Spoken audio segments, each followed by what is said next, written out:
Parenting is hard.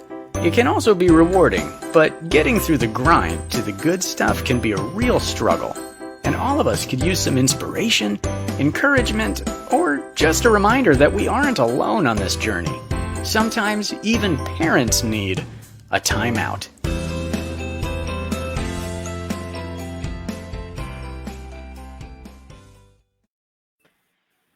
Hey, welcome to Parents Time Out. My name's Kim Botto. I lead Kids Club and student ministry at Crossroads, and also I'm a mom of 5 and a grandma of 7, soon to be 8. And so this is the time during the week where we just kind of pause, we take a seat, and we engage in some conversation with other adults. And tonight, we're going to be talking about whether we like it or not, parents. We are the most influential people in determining what our kids, what their beliefs are about themselves, and the words that we speak over them matter. And we all want our kids to be the best version of themselves and of who God created them to be. So tonight, we're going to talk about how we can help our kids grow in confidence, because we want our kids to be confident, and how we can help them build a healthy identity. So I'm really happy to have as our guest tonight, Gail Cicak. Hi, Gail. Hi, Kim. So Gail is, she's a Kids Club volunteer at Mason, right? Yep. Yeah, Crossroads Mason. And she's a mom of 2. She's a wife of 1. And just fun fact, her husband, Mike, used to be one of my kids' small group leader many years ago. So we love the Cicak family. She also does parenting classes at Tried and True Parenting. And we'll put the link to that in the comments so you can know how to reach her. What I love is one of the classes that Gail teaches is common sense parenting. And man, I think we all need a little more common sense. That's helpful as a parent. So Gail, we're glad you're here. And for those of you who are tuning in, if you want to tell us that you're here and where you're from, we'd love to know that you're watching. And we're just going to start out with a question. And parents, you can answer this question too. So our question is, what label did you hear as a kid that continued to affect you as an adult? And so if you're watching and you had a label that you remember somebody said to you as a kid, we'd love to hear what it is. What about you, Gail? Okay, so a label that I heard in my home growing up as a kid was that I was a good saver. I had many jobs. I dog sat, and then I had lots of other jobs from there on out, and I saved my money. So I remember over and over my parents telling me I was a good saver, and they'd tell their friends, "Oh, we go to Gail if we need money," in a joking way, like the Bank of Gail. And that certainly stuck with me into adulthood. Just that idea that wasn't really a character trait. It was more linked to performance and money. And so we don't have time to get into all that, but it has certainly affected me as an adult. So give me an example of one way it's affected you as an adult. I think at a young age, I came into the belief that money would bring me security and comfort. And so fast forward to when I started making my own money, and I had a choice how to spend my money. I liked that number in the bank account, and I was very cautious about spending money. And then even fast forward to when Mike and I got married, Mike tithed and I didn't when we first got married. I didn't have a church home, to be fair, but I still didn't tithe. And so that was a big leap of faith, taking that 10% off of my paycheck. And right. Yep. Sure. No. But isn't that wasn't said to be negative, but it can have some effect on you that are negative. Jennifer Baker said that she was labeled the smart one. And Jennifer, I don't know if you're the oldest or not in your family, Jennifer, but I was. And so I was the responsible one. Like I was always the one that was supposed to be responsible. And, if I was a little irresponsible, it was like, oh, you're the responsible one. And what happened with that is when I got to college and nobody was telling me that I had to be the responsible one, the pendulum swung in the total opposite direction. So yeah, our words do matter, what we say to our kids. So thanks for sharing, you guys, what you are labeling as too. So if you have any questions for Gail, just put them in the comments. Anything about parenting, like we said, she teaches classes on parenting, and she's also the mom of 2 adorable children. So why don't you tell us a little bit more about yourself while people are putting some questions in? So yeah, I'm married to Mike. We have a son, Kyle, a daughter, Reagan, and I'm a parent too. That's sweet of you to introduce me as being a parent educator and teaching parenting classes. But honestly, I learn more through the repetition of teaching the class. That's a great benefit and perk to the job that I do. And I'm right there with every other parent. I don't get it right. I know the right things, and I don't choose the right things all the time. But I'm here. I love encouraging parents and really telling parents you're not alone in your parenting, because I think that's a big lie a lot of us can believe. So. Right. And you know what? I just want to say thank you, Gail, for saying, as a parent educator, we do look to you as an expert, and just you saying that you're not perfect and you make mistakes too, that's encouragement, because so often we think that we're very much alone. So I appreciate that. Yeah. So we talked about labels up at the top, and as parents, we sometimes not even intentionally doing it, just like Jennifer said in the comments, and you and I both talked about, we label our kids as shy, or we'll go, oh, so full of energy. So just talk to us about labeling, and how does that affect our kids' identity, and how can we use words to build a healthy identity in our kids? Yeah, I loved your intro and just talking about the power of our words. And it's a great privilege to be a parent and to be to have our kids, looking to us to learn and to listen to everything we're saying. And so it's a great responsibility, and it's hard. It's hard. So I think we have to be so careful about labeling our children. This is something I really learned in my parenting, and I'm still learning. And I can see when I label my children based on their behavior, how that sticks with them. And the truth of it is that God created each of us, both us as parents and our children, in his image and in his likeness. And we need to be calling those things out in our children, that's who they are. Their identity is not based on their performance or their behavior. Their identity is something that God put in them, and is who they are, and is unchangeable. We're all sons and daughters of God, and that can never be taken from us. And so I think, I know I as a parent can get a little lazy sometimes and label my children, and I don't want that. I don't want to do that. I want to speak truth to them and call out the things that God put in them. Right. And why is it as parents so often? Well, I think one of the reasons is the negative behavior just is so much in our face. And that tends to be the behavior that we call out. And I heard once that every time you say something negative to your kid, you should then speak at least 3 affirmations to them. So if you say, oh my gosh, you're so slow, you're always late getting in the car. And, then you can say, I love how fun it is to ride with you. I love the way that you share so openly with me. And I love how you're sitting there next to your sister and sharing your toys.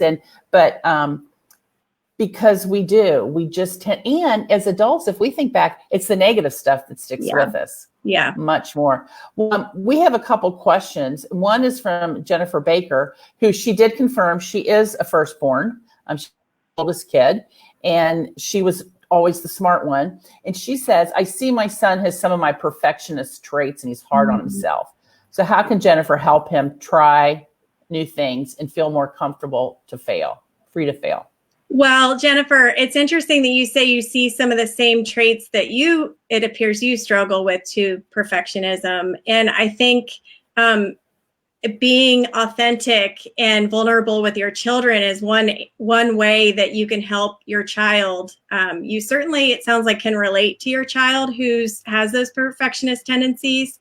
And so I would just encourage you to be authentic with him in how that's affected you, and you're sharing your struggles with him. And, our kids are just looking to us and listening to us, and how sweet it is that we could invite them in to our deep places, our deep, things that we don't get right, and be open and share that with him to help. And I'm sure things you've tried or things that help you could probably help him too. And for him, how beautiful that our kids would know that we're not perfect either, and that we don't hold them to some unattainable bar either. And it's okay to fail. It's okay to make mistakes. And I think just having that connection with our kids and that authenticity for them to see that, well, mom struggles with this too. And here's what it looked like when I was your age, and here's what it looks like today. And this is what I asked God to help me with. This is how I pray and talk to God about it. This is what I believe because I read it in God's word about myself. And just how beautiful of a conversation would that be if you're just shoulder to shoulder with your child in that. That's great. Man, Jennifer, you're going to have some great conversations with your son talking about those things. And, you talking about helping them to feel more free to fail. I think when they see that, when he's able to see, oh, my mom failed and she's like doing fine. She's married. She's got a job. She's a pretty decent mom. You're an excellent mom, Jennifer. Yeah. But yeah, that's great. Okay. We have a question from Erin, who's all the way from Virginia. And she says, what are some of the main obstacles you come across when trying to build into your kids' identities? Honestly, I'm probably the biggest obstacle. I think, we as adults and as parents have our own things, like our own things we're working on, and we're not, believing for ourselves the truth all the time, probably our humanity. And so I think I get in the way, quite honestly, probably most in my parenting, because I forget, like we were talking about earlier, just with behaviors versus identity. And I can get so focused on what's right in front of my face, which are those behaviors. And I can, if I'm having a bad day or something didn't go right, they're the people I take it out on, the people I love dearest, they're the ones who get it probably the worst. And so I think for me, the question's not up there anymore, so I'm not seeing it. I hope I'm not getting off track. But for me, I think the main obstacle is probably myself, and parenting from, I need to take the responsibility of making sure that I'm believing who God made me to be, and that I'm living from a place of rooted identity in Christ before I can then do that and believe that and teach that and speak that over my children. Oh, but that's not what we want to do, Gail. We'd rather just focus on our children, not on ourselves. So what you're saying is we need to focus on ourselves. That's much harder. Yeah, I mean, what's the thing, the airplane where they say, yes. The oxygen mask comes and you put it on yourself? I guess that's what I'm saying is, I mean, how are you going to be a healthy parent and, living the life to the full? And how are you going to communicate that to your children if you're not living it yourself? That's right. You're absolutely right. You're right in what you're saying. I'm just saying it's hard. It is simple. It's not easy. That's for sure. So it's all about intention. And, I applaud you for even, doing this, or having this platform where we can talk about these things, because it's not easy, and it's not fun, and it's hard, and but it's also, and it's worth it. It's worth it. And it's good. It's so worth it. Yeah. We have a question from my friend Rhett from Lexington, who is saying, can you discuss the balance of setting goals and challenging your kids without going overboard, making it all about their achievements? It's a good question, Rhett. That's a great question. I'm not a huge goal person. I'm not sure I'm the right person to ask. I think it is important. I guess I can speak to performance, which, is kind of what your question is asking, not wanting to go overboard in achievements. And every kid's different, even we have 2 kids and they're so different. And so we have to just appreciate who they are, first of all, and not reconcile who they are versus who we want them to be. And so, that had to die in both my husband and I, because, maybe you have kids and then you think they're going to be a certain way. And Kim, you can speak to this because you have more children who are probably more different, but I think it's just so individualistic with each kid. And our identity is not based on performance. And so I think goals are wonderful. I think you should set goals for yourselves and your children.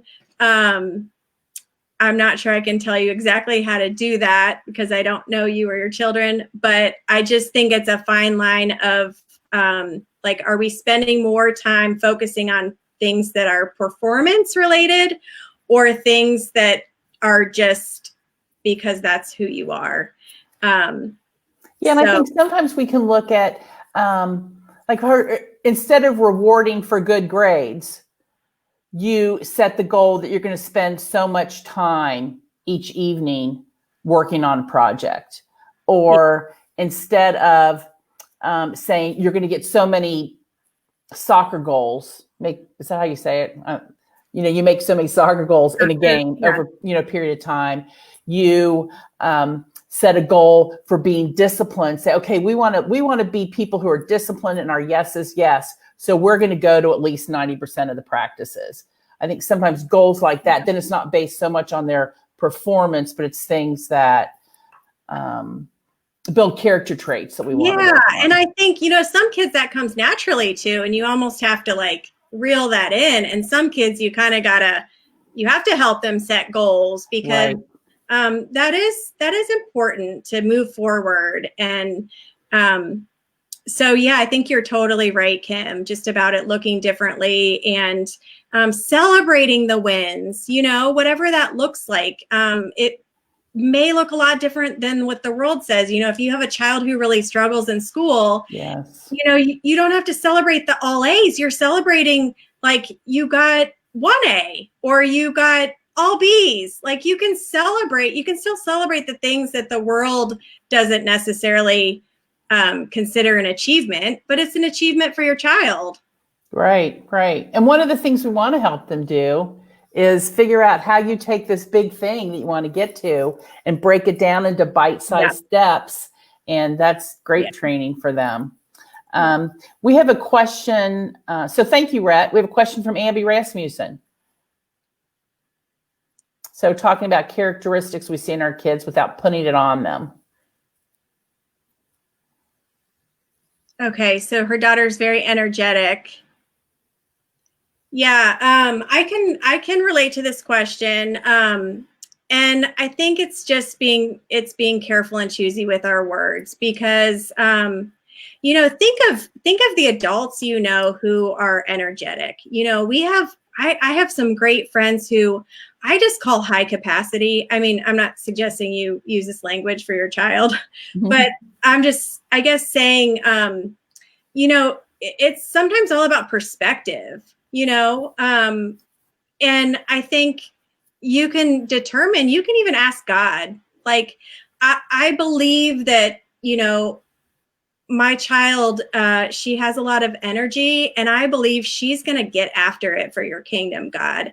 And so help me to, what is it that you put in her? And we can ask God, even the creator, we can ask him how to reframe that, and how to even, ask him for his perspective on your daughter. I mean, I know she's super young, but you could still ask him for his perspective on your daughter. And sometimes I just think, even if we if we move to a different corner of the room, then we can see our kids in a whole new light.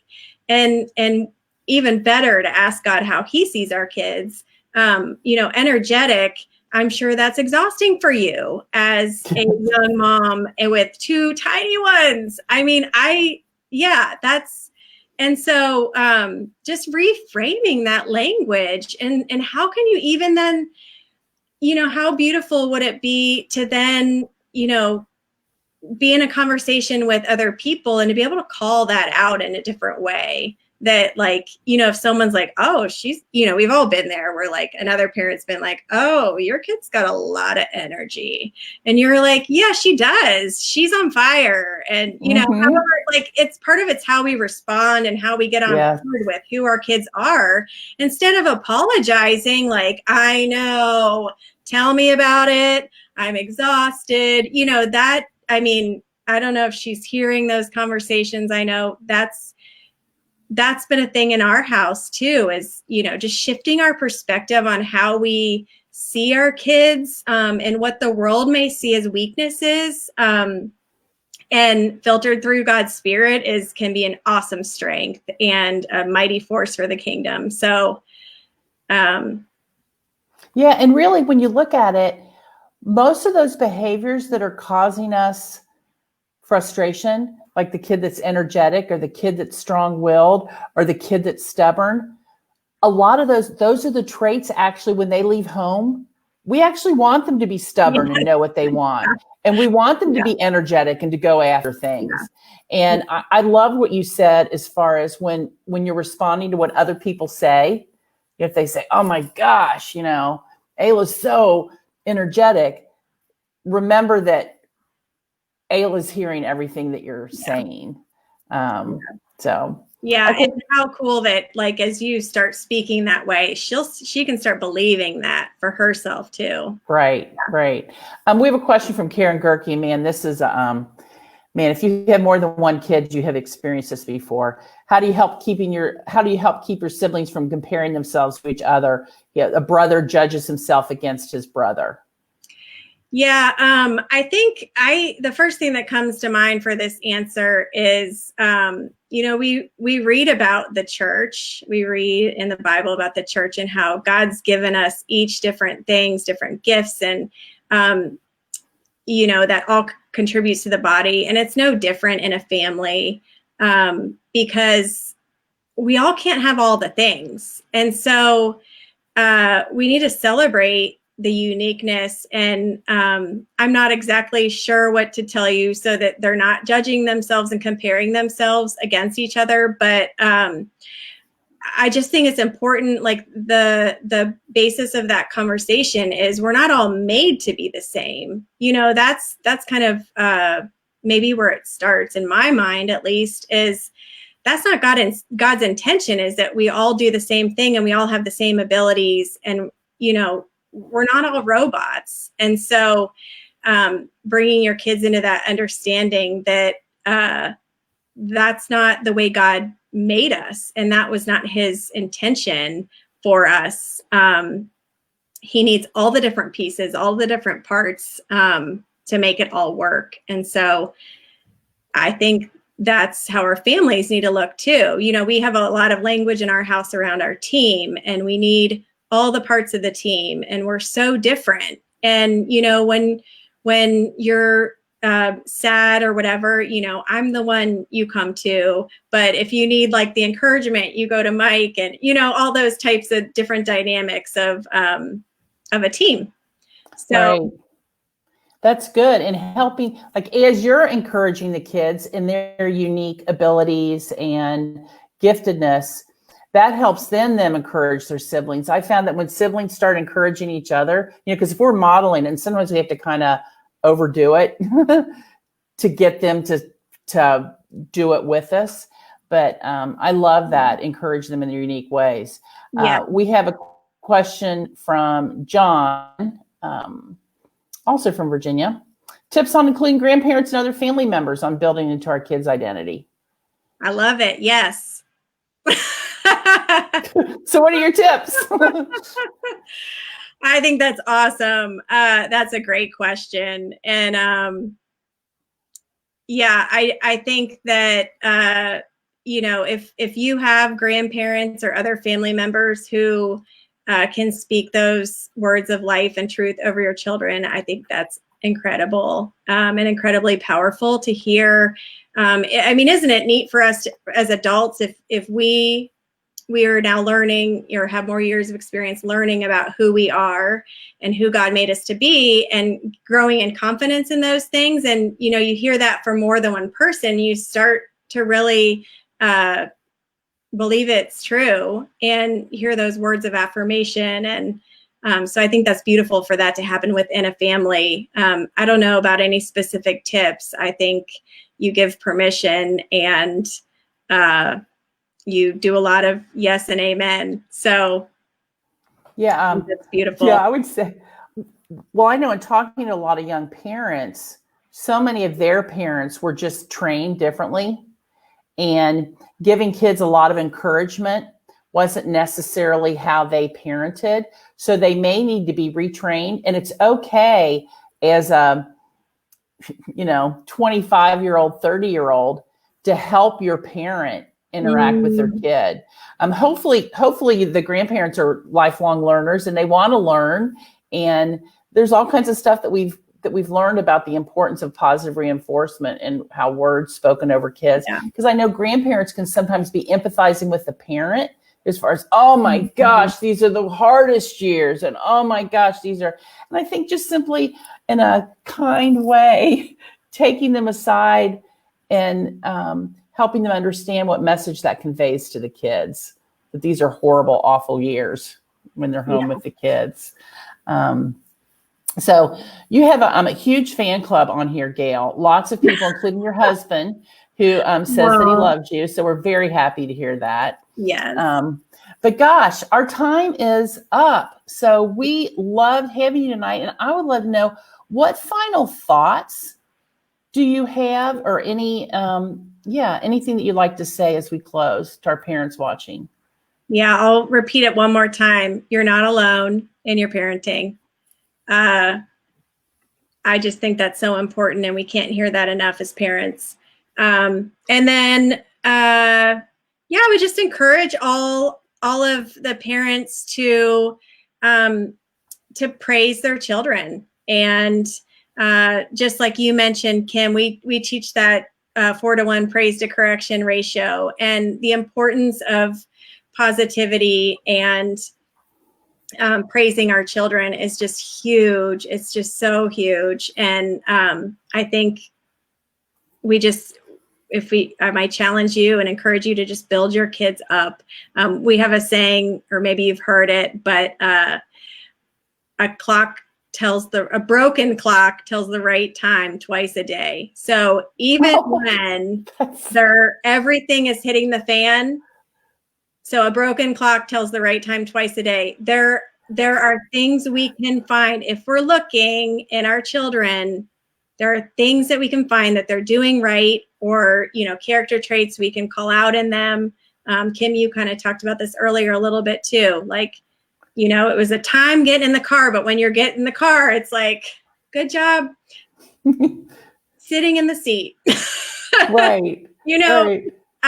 Finding things to praise in our kids, I guess, is just my final. Let's be building our kids up. Yeah. And it's a good thing. You can't overpraise a kid. Yeah.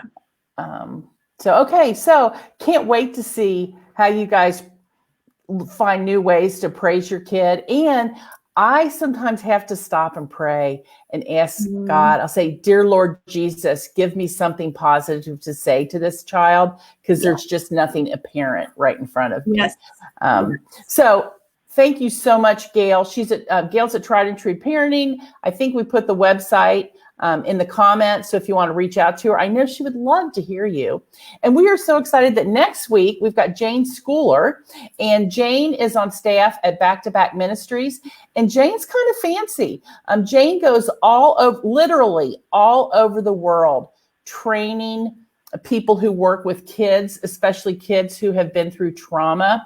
She has written all kinds of curriculum on trauma, and she even wrote a book that was read on This Is Us. There's a picture of the book being on there. So we hope that you join us next week with Jane Schooler. And so we'll be back here next week at 8:30. And Gail, have a great night. Tell your husband hi. And parents, thanks for tuning in.